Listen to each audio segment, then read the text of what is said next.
Власта наместо да избере да ги користи обновливите извори за намалување на ефектите во енергетиката, избра да дава декларативни изјави дека ќе следи енергетска криза, но не направи ништо за да ја спречи таквата состојба, вели стопанственикот Зоран Митревски. Според него, власта може да си е задоволна сама на себе со мерките, но не и дека направила нешто за да ја спречи кризата која ја најави. Ако сте во некоја енергетска криза, нали, дали е тоа енергетска, дали економска, дали војна криза, ама треба да се реагира веднаш.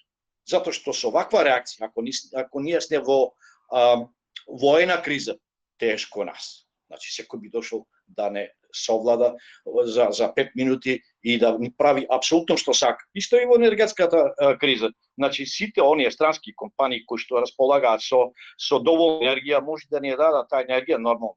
Ништо нема без пари, нема ручек без пари.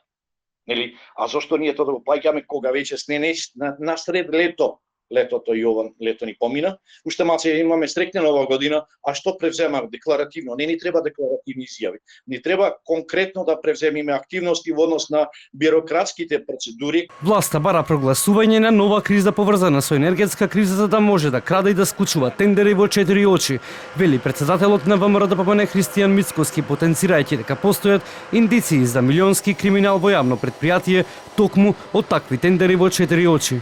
Енергетската криза и справувањето со неј за мене повеќе ми наликува на народната со штурецот, кој што се свиркал и кога дошло времето, само тој останал гладен, не се подготвил за зимата, така и ние. Си свиркаме сега како штурецот и се обидуваме на мала врата да протнеме состојба на енергетска криза. Зошто? За да може повторно власта да се склучува договори во 4 очи и да краде. Македонија е мала земја како една местна заедница во некој западноевропски град, вели Митревски, но со потенцијал за производство на електрична енергија од сите извори, од обновливи извори, вода, биоенергија, ветер и фотоволтаични системи. Не се тоа доволно мерки за да анулираат онај недостаток од електрична енергија. Значи ова не е од сега, ова ситуација од минатата година каде цената на енергија беше 45 евра за мегават час. А сега свесни се тие луѓе кои што нас тие функционери кои што нас со нашите животи раководат, дека енергијата минатата седмица беше до 650 евра за мегават час. А што правиме? Дали правиме навистина доволно? Ни далеку од приближно доволно правиме.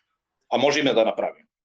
На Македонија и предстои енергетска најтешка зима, порача министерот за економија Крешник Бектеши, најавувајќи нова кризна состојба во електроенергетскиот сектор.